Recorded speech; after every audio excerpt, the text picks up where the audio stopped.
तर मुंबईप्रमाणे ठाण्यामध्ये सुद्धा काँग्रेस स्वबळावर लढणार आहे। थोड्याच वेळामध्ये अध्यक्ष विक्रांत चव्हाण याची घोषणा करणार आहेत। महाविकास आघाडीची चर्चा फिसकटल्याची माहिती आहे। काँग्रेसला जास्त जागा हव्या होत्या, मात्र त्या देण्यास मनसे आणि ठाकरे गट तयार नाही। अखेर वेगळे लढण्याचा निर्णय झालेला आहे अशी माहिती मिळते आहे। अधिक माहिती घेऊया आमचे प्रतिनिधी अक्षय भाटकर यांच्याकडून। अक्षय, काय नेमका निर्णय झालाय काँग्रेसचा, काय अपडेट मिळतंय?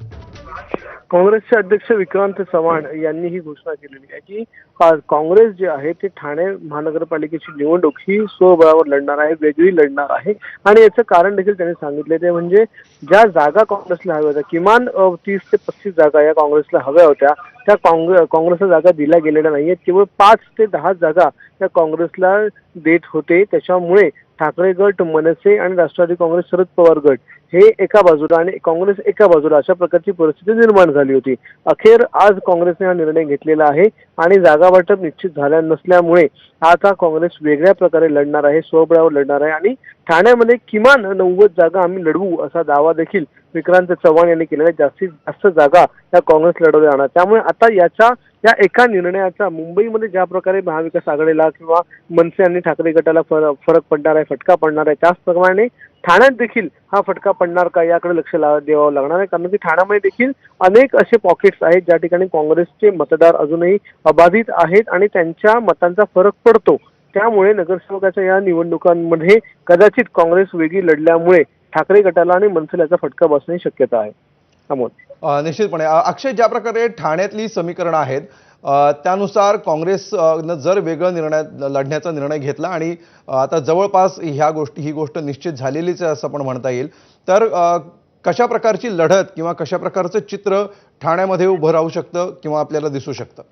ठाण्यामध्ये जर आता आपण विचार केला तर एका बाजूला मनसे, एका बाजूला भाजप आणि सेनेची युती झालेली आहे। त्यांची युती होऊन ते निश्चित झालेलं की एकत्र लढणार, मात्र 2-3 जागांचं अजूनही तडजोड जी आहे ती बाकी आहे। दुसरीकडे आपण विचार केला तर ठाकरे गट, मनसे, विक्रांत चव्हाण सध्या बोलतात अक्षय, त्यासाठी तुला थांबवतो, थेट जाऊया, बघूया काय म्हणतात। सिकंदर जे भरले जातील ते भरले जातील।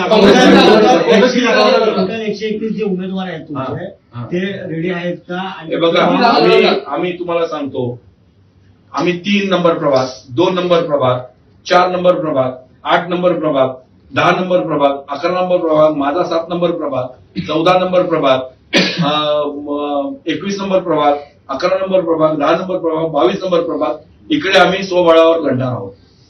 त्याचप्रमाणे कळव्यामध्ये 40 पॅनल जितेंद्र आव्हाडांच्या विरोधात आम्ही उभे करतोय। मुंबऱ्यामध्ये सगळे पॅनल आम्ही उभे करतोय। आमच्याकडे तेवढे कार्यकर्ते आहेत।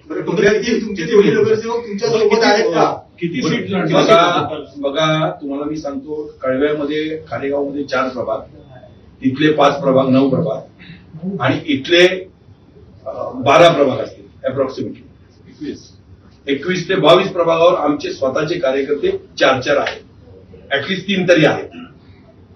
आम्ही लढू सर। उद्याचा शेवट दिवस आहे। काँग्रेस समजा महाविकास आघाडीच्या नेत्याने आपली चर्चा केली किंवा काय ठरवलं, ते हायकमांड ठरवलं। मी माझा निर्णय दिलाय, शेवटी मी हायकमांडचा पर्याय आहे। हायकमांडने सांगितलं, 2 पावलं मागे आदेश दिला, मी त्यांच्या आदेशाने चालतो, त्यांना सांगूनच करतो। आम्ही आमच्या हायकमांडला विश्वासात घेऊनच करतोय, कारण आम्ही आमच्या हायकमांडला विश्वास केले आहे। बोला, मुंबईतील दोन्ही नगरसेवक काँग्रेस सोबत आहेत का? नाही, त्याला पर्याय काँग्रेसकडे काय आहे ना, आमच्याकडे उमेदवार आहेत।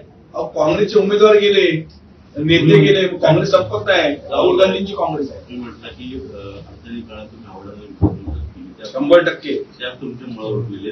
नेमकं काय झालं असं बैठकीत जे तुम्हाला लागलं किंवा कार्यकर्त्यांना समोर घेतलं नाही, रद्दवण्याचं काय पर्याय? आमचे कार्यकर्ते फोडायला लागले। ते आमचे कार्यकर्ते फोडणार का? ते नजीम मुलांनी काय आमचे चटपट कार्यकर्ते फोडले, त्याला त्याची जागा समजेल। आम्ही विचारांचा पक्ष आहे आमचा, आम्ही विचार घेऊन चालतो, पैसा घेऊन चालत नाही। आणि आम्ही तुम्हाला विश्वास देतो की जर जनतेने आमच्यावर विश्वास दाखवला, या ठाण्यामध्ये एक पारदर्शक, क्लीन, कोंडीमुक्त ठाणे, स्वच्छ प्रशासन आमच्या राहुल गांधींच्या प्रेरणेने, महाराष्ट्र प्रदेश काँग्रेस कमिटीचे अध्यक्ष, प्रांताध्यक्ष हर्षवर्धन सपकाळ यांच्या मार्गदर्शनाखाली आणि माझ्या नेतृत्वाखाली एक पारदर्शक एकीकडे युती होते, आता राहील नाहीये, तर फायदा थेट युतीला नाही होणार कोणाला? मवियाचा सगळे फायदे आणि तोट्यासाठी आम्ही करत नाही साहेब. आमचा विचारांचा पक्ष आहे. आमच्या हायकमांडने सांगितलं भ्रष्टाचार आणि जातीयवाद रोखण्यासाठी आपण या सगळ्यांना एकत्र घ्यायचं. तर ठाण्यामध्ये कशा प्रकारे काँग्रेस स्वबळाच्या दिशेनं चाललेली आहे हे आपण बघत होतो. पुढच्या बातमीकडे जाऊया. मुंबईमध्ये ठाकरे गटाकडून आतापर्यंत 102 जणांना एबी फॉर्म देण्यात आले.